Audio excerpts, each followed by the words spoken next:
जब कोई साधक पहली बार ध्यान में बैठता है और कुछ देर बाद उसे लगता है कि उसके हाथ पैर सुन्न हो रहे हैं, शरीर का कोई भाग अब महसूस नहीं हो रहा है, तब साधक घबराने लगता है कि ये क्या हो रहा है और कहता है कि मैं ठीक तो हूं या नहीं, कहीं शरीर को कुछ हो तो नहीं जाएगा। और यह डर बिल्कुल स्वाभाविक है, क्योंकि जीवन भर तुम्हें यही सिखाया गया है कि तुम शरीर हो। इसीलिए जैसे ही शरीर की अनुभूति कमजोर पड़ने लगती है तो तुम्हें लगता है कि तुम ही कमजोर पड़ रहे हो।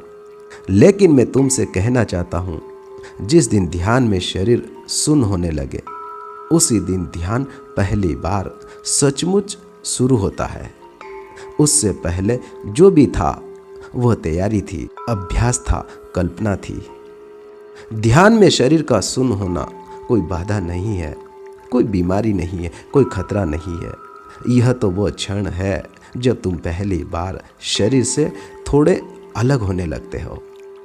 यह वही क्षण है जब चेतना शरीर को केंद्र मानना छोड़ देती है। साधारण जीवन में चेतना शरीर में फंसी रहती है, आंखों में, कानों में, त्वचा में। ध्यान में चेतना पहली बार भीतर की ओर बहती है, और जब चेतना भीतर लौटती है तो शरीर पीछे छूटने लगता है। पीछे छूटी हुई चीज सुन्न लगती है। इसीलिए अगर ध्यान में शरीर सुन्न हो रहा है तो समझना कि कुछ गलत नहीं हो रहा है, असल में अब सही हो रहा है। इसे और गहराई से समझो, वैज्ञानिक और आध्यात्मिक दोनों दृष्टिकोण से। मित्रों, ध्यान कोई क्रिया नहीं है, सबसे पहले यह समझना बहुत ही जरूरी है। ध्यान कुछ करने से नहीं होता, ध्यान करने के छूटने से होता है, और शरीर करने का सबसे बड़ा साधन है।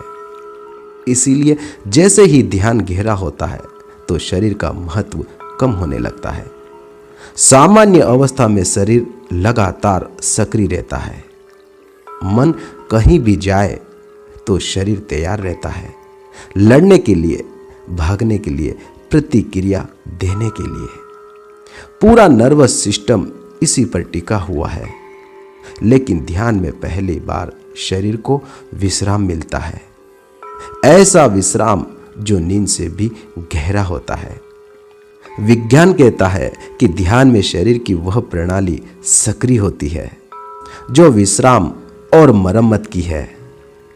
हृदय की गति धीमी हो जाती है, सांस लंबी और गहरी हो जाती है, मांसपेशियां ढीली पड़ने लगती है, रक्त का प्रवाह बाहरी अंगों से हटकर भीतर के अंगों की ओर होने लगता है। अब जरा सोचो, जब हाथ पैरों में ऊर्जा कम पहुंचेगी तो वे सुन्न क्यों ना होने लगेंगे। यह कोई रोग नहीं है, यह तो शरीर का सबसे स्वस्थ उत्तर है। लेकिन साधक इसे गलत समझ लेता है, क्योंकि साधक को शरीर से अलग होना सिखाया ही नहीं गया। पूरी शिक्षा, पूरी संस्कृति, पूरा समाज यही कहता रहा है कि तुम शरीर हो। और ध्यान पहली बार इस झूठ को हिलाता है, और जब झूठ हिलता है तो डर पैदा होता है। ध्यान में एक और घटना घटित होती है जिसे विज्ञान भी मानता है। इंद्रियां भीतर लौटने लगती है। आंखें खुली हो तब भी देखना कम हो जाता है। कान सुनते हुए भी आवाजें दूर लगने लगती है। स्पर्श का बोध कमजोर पड़ जाता है। क्यों? क्योंकि चेतना अब बाहर नहीं बह रही है। चेतना का बाहर बहना ही शरीर को जीवित महसूस कराता है। जैसे ही चेतना भीतर लौटती है, शरीर एक वस्तु बन जाता है, और वस्तु को महसूस करने के लिए चेतना चाहिए। चेतना हटे, वस्तु सुन्न। यह ठीक वैसा ही है जैसे रात को तुम सो जाते हो और सुबह कहते हो, मुझे पता ही नहीं चला कि रात कैसे बीती। शरीर तो पूरी रात था, लेकिन चेतना नहीं थी। ध्यान में स्थिति उल्टी है। शरीर तो होता है लेकिन चेतना उससे हट जाती है और यह अवस्था नींद से कहीं अधिक जागृत होती है। योग ने इसे योग निद्रा कहा है। शरीर सोया हुआ है, चेतना जागी हुई है। अब इसे आध्यात्मिक दृष्टि से समझो। ध्यान आत्मा की यात्रा है, शरीर की नहीं। जैसे ही साधक साक्षी बनता है तो वह देखने लगता है कि यह शरीर है और मैं इसे देख रहा हूं। यह देखने का क्षण बहुत ही क्रांतिकारी है, क्योंकि जिसने देख लिया वह अब वस्तु नहीं रह सकता और जो देखा जा रहा है वह अब मैं नहीं रह सकता। यहीं से शरीर दूर होने लगता है और दूरी ही शून्यता है। ध्यान में प्राण ऊर्जा का भी बड़ा परिवर्तन होता है। साधारण जीवन में ऊर्जा नीचे की ओर बहती है, भोग की ओर, इंद्रियों की ओर। ध्यान में वही ऊर्जा ऊपर की ओर उड़ती है और जब ऊर्जा ऊपर उड़ती है तो नीचे के हिस्से निष्क्रिय हो जाते हैं। इसीलिए ध्यान में अक्सर हाथ और पैर सुन्न होने लगते हैं। कभी हाथ सुन्न हो जाता है, कभी पैर सुन्न हो जाते हैं। कभी हाथ भारी हो जाता है, कभी पैर भारी हो जाता है।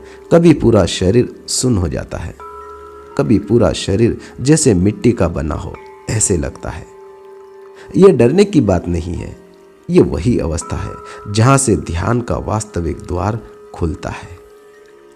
सबसे महत्वपूर्ण बात यह है कि ध्यान में शरीर कभी खतरे में नहीं होता।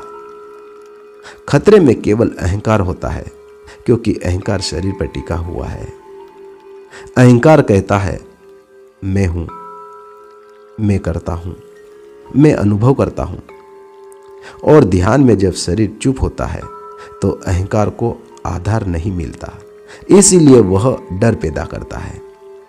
साधक यदि इस डर को देख ले तो डर भी गिर जाता है और डर के गिरते ही एक अद्भुत शांति उतर आती है। ध्यान में शरीर का सुन्न होना इसीलिए नहीं है कि तुम कुछ खो रहे हो, बल्कि इसलिए है कि तुम बहुत कुछ झूठा छोड़ रहे हो और जो छूट रहा है वही शून्य लगता है। यदि साधक इस अवस्था में हस्तक्षेप न करे, यदि वो शरीर को हिलाने की कोशिश न करे, यदि वह केवल देखने वाला बना रहे, तो धीरे धीरे शून्यता के पार एक और दुनिया खुलती है। वहां शरीर नहीं होता लेकिन अस्तित्व होता है। वहां आकार नहीं होता है लेकिन चेतना होती है। वहां भय नहीं होता है, क्योंकि मरने के लिए कुछ बचा नहीं है। और तब साधक समझता है कि ध्यान में शरीर का शून्य होना अंत नहीं था, वह तो प्रवेश द्वार था। जिस दिन तुम इस शून्यता से डरना बंद कर दोगे, उसी दिन ध्यान तुम्हें अपने रहस्य सौंपने लगेगा। क्योंकि ध्यान डरपोक के लिए नहीं, साक्षियों के लिए अपने द्वार खोलता है। और अंत में मैं तुमसे बस इतना ही कहूंगा, अगर ध्यान में तुम्हारा शरीर शून्य हो जाए तो समझ लेना कि तुम पहली बार सही जगह पहुंचे। अब लौटना मत, अब देखना सीखो, क्योंकि जो देखता है वही मुक्त होता है। साथियों, आपने इस सेशन को बड़े ही ध्यानपूर्वक सुना, उसके लिए आपका बहुत बहुत धन्यवाद। साथियों, फिर मिलेंगे एक और अद्भुत ऐसे ही ध्यान सेशन के साथ। पुनः आपका बहुत बहुत धन्यवाद।